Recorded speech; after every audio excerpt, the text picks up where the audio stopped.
I am no fool, but I have been and I always will be against the death penalty.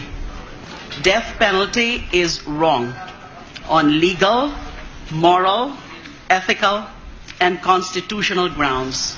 But yes, I'm here to listen more to the anti-death penalty advocates for them to be able to convince the majority of our people not to support the bills pushing for the reimposition of death penalty. Thank you, Mr. Chairman. Ipinagtanggol ni Pangulong Rodrigo Duterte ang pagbabalik ng parusang bitay sa bansa. Sa kanyang talumpati sa Manila Times 5th Business Forum sa Davao City, sinabi ng Pangulo na tumaas ang bilang ng death convicts sa bansa nang alisin ang death penalty. Sa nasabing okasyon din ay pinagkaloob kay Pangulong Duterte ang parangal na Man of the Year. Muli ring nanindigan ng Pangulo sa kampanya ng pamahalaan kontra iligal na droga. May report Julius D. Samburon mula Davao City Live. Julius! Cathy Aljo, magandang gabi. Dumalunga si Pangulong Rodrigo Duterte sa ikalimang Manila Times Business Forum at awarding ceremony ng Manila Times Man of the Year. Dito yan sa Marco Polo Hotel sa Davao City. Kasama po ng Pangulo na dumalo dito sina Finance Secretary Carlos Dominguez at Presidential Spokesperson Ernesto Abella. Sa naging talumpati po ng Pangulong Duterte, ipinagtanggol nito ang pagbabalik ng parusang bitay sa bansa. Ayon po sa punong ehekutibo, mula sa dating 189 na death convict dahil sa heinous crimes ay umakyat ito sa higit 3,000% matapos namang alisin ang capital punishment. Pakinggan po natin ang naging pahayag po ng Pangulong Rodrigo Duterte. Ano ang death penalty? Wala man nangyari. Hindi kasi ako ang presidente. Ibalik mo yan. Ako ang kayang presidente. Gawain kong kurtina yung mga buang dyan sa puno. Bitayin. Yes. Total, itong pare, ayaw mo rin magpayag na heinous crimes increase 3,000%. Gayang ito sa Bilibid. After scrapping of death penalty, Bureau of Correctional. Ang nag-report pa ka, ABS-CBN eh. During the Senate deliberations on bills seeking to restore death penalty, BUCO, that's Bureau of Correctional, Director Attorney Benjamin de los Santos said there were 189 inmates convicted of heinous crimes before the capital punishment was abolished. In 26, De Los Santos added that after the death penalty was revoked, this figure rose to 6,200 inmates, an astonishing 3,280% increase of persons convicted of heinous crime. Figures from 189 to 6,200, or an increase of 3,280%. Kaya huwag kayong maniwala dyan sa mga writer, yung mga opinion. Puro basura yan. Pera-pera lang iba dyan. Totoo lang. Politika, whatever. Do not try to discern newspapers, so do nothing. Kasi yung mga newspaper na yan, yung mga isto, wala nang mabuti ang ginawa sa kapwa-tao nila. Kaugnay naman ng foreign relations, partikular sa bansang China, sinabi po ng punong ehekutibo na kailangang mapatatag muli ang pagkakaibigan ng Pilipinas at ng China bago buksan ang usapin ng desisyon sa Arbitral Tribunal sa Scarborough Shoal at iba pang claims sa West Philippine Sea. Dapat din daw na idaan ito sa maayos na usapan at hindi lamang sa anumang patutsadahan o asaran. Present din nga dito sa forum na ito ang ambassador po ng China na si Xiao Jianghua. Muli, ang Pangulong Rodrigo Duterte. There'll be a massacre. At ano ang battleground? where will be the battleground?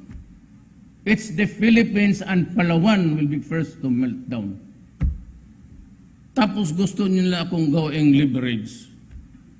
They want me to say, you boss, you. I told President Xi Jinping in a bilateral, Mr. President, I am here. I do not want to impose anything on you. I do not want to quarrel with you because I'm just a visitor here. I was invited, so I just want to make friends with you. I did not even ask for anything. So historically, China kept a distance because we were dovetailing the foreign policy of America. I said, I'll go out. I'll make friends with everybody. Then they started we ordered 23,000 M16 to upgrade our, tagal na kasi ang mga baril na yan eh. Loose na ang bore niyan. And I said, China said, we will give you. Russia said, we'll sell to you. Buy one, take one. Oh. Nananatiling laman ng talumpati ng Pangulo ang kampanya ng gobyerno kontra illegal na droga, kung saan nga ang atas niya ay ang tuluyang pagwasak sa mga mapaminsalang drogang ito. May komento din po ang Pangulo sa naging pahayag ng dating Pangulo ng Colombia na posibleng maulit ng Pilipinas ang kamalian ng Colombia kontra droga. Sabi pa po ng Pangulo, ilang sundalo at pulis na ang nawala dahil sa ginagawang kampanyang ito. Sinabi din niya at pinatunayan ang 40% ng mga barangay captains na sangkot sa illegal na droga sa bansa. Muli ang Pangulong Rodrigo Duterte.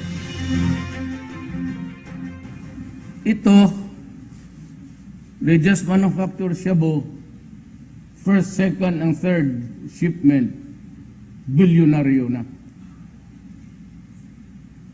Sabihin na ng mga itong mga anak, mga mahirap, natural. May alang-alang naman si Lance, pati si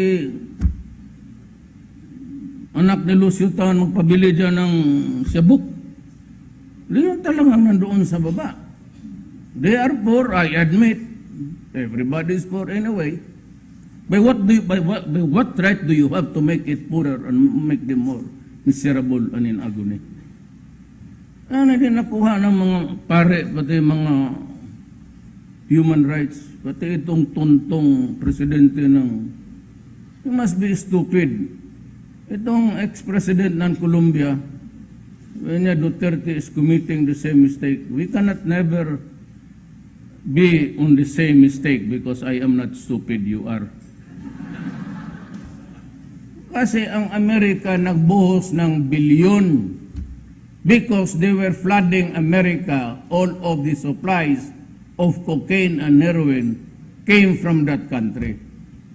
Anong tinurong ng Amerika dito? Except to recommend for my prosecution in the International Court of Justice, Criminal Court. Gusto pa ako nagpapriso. Yung tinignan ko yung charter ng International Criminal Court, ang hindi pala membro. Pangulong Duterte na mananatiling malinis at walang korupsyon ang kanyang administrasyon. Kaya bukod nga sa Government Hotline 8888, ay maglalabas din po ito ng executive order para naman sa mabilis na proseso ng mga dokumento, lalo na po sa mga lokal na pamahalaan. Narito po ang Pangulong Rodrigo Duterte. Zero tolerance ako ngayon sa crowd. Just mere whisper, you're out. And every department, NEDA, local governments, I'm announcing it, I'm going to issue this circular or executive order or whatever. We have 3 days. In Davao City, you get it 3 days. Noon sa akin. Permit, what? Housing, engineer, 3 days. Wag na ninyong isali yung bumbero. Aminado din po ang Pangulo na ito ang unang pagkakataon na tumanggap siya ng parangal kung saan nga ay kinilala siya ng Manila Times bilang Man of the Year.